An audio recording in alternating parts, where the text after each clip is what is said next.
दोस्तों, हमारे YouTube channel पर आप सभी का स्वागत है। ये बहुत प्यारा सा टुल्ला नाच गीत लेकर आए हैं, आप सबको देखने प्रस्तुत कर रही हूँ। कैसा लगा कमेंट बॉक्स में जरूर बताइएगा। अच्छा लगे तो लाइक सब्सक्राइब कमेंट शेयर जरूर करिएगा। हमारे चैनल को आगे बढ़ाएं, सपोर्ट करें और हमारे वीडियो में नए से बने रहें तो क्लोज करके देखें। नए हैं तो चैनल को सब्सक्राइब लाइक जरूर से लीजिएगा। कैसा लगा हमारा नाच गीत कमेंट में बताइएगा। गाने चल रही हूँ, गाने का आनंद एक बार जरूर उठाएँ। सासू ननदिया बड़ी हो रगरी, हमके पानिया का भेजै गोकुल नगरी। हमके पानिया के भेजै मथुरा नगरी। मथुरा नगरी हो मथुरा नगरी, हमके पानिया का भेजै मथुरा नगरी।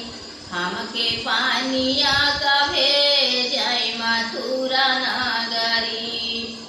सोने की थाली में जेवना परोसे, सोने की थाली में जेवना परोसे।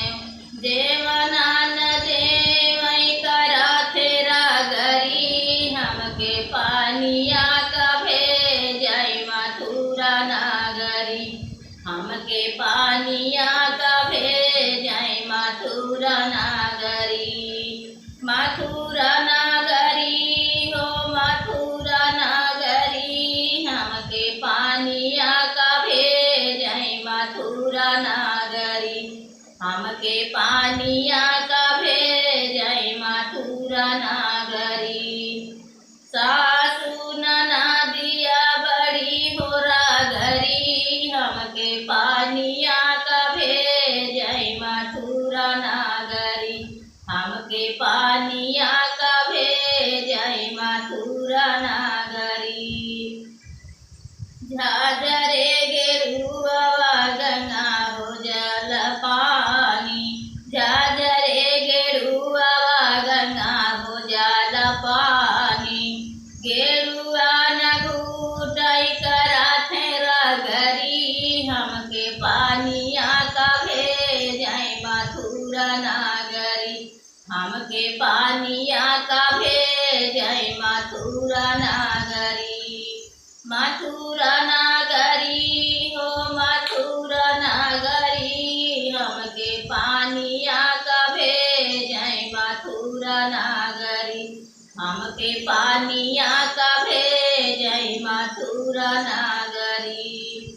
सासू ननदिया बड़ी हो रगरी, हमके पानिया का भेजै मथुरा नगरी। हमके पानिया का भेजै मथुरा नगरी। हमके पानिया का भेजै मथुरा नगरी। लवंगा हिलती रस बीरवा जोड़ाए, लवंगा हिलती रस बीरवा जोड़ाए। बीरवा न कूचै करा तेरा गरी, हमके पानिया का भेजै मथुरा नगरी। हमके पानिया का भेजै मथुरा नगरी।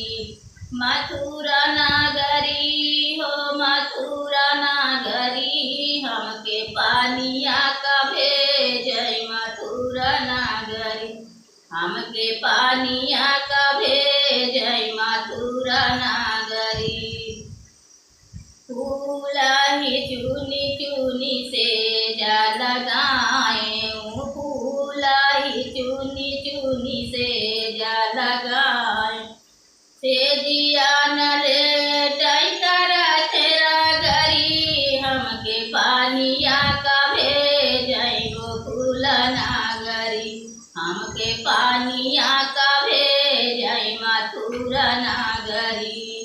मथुरा नगरी हो मथुरा नगरी, हमके पानिया का भेजै मथुरा नगरी।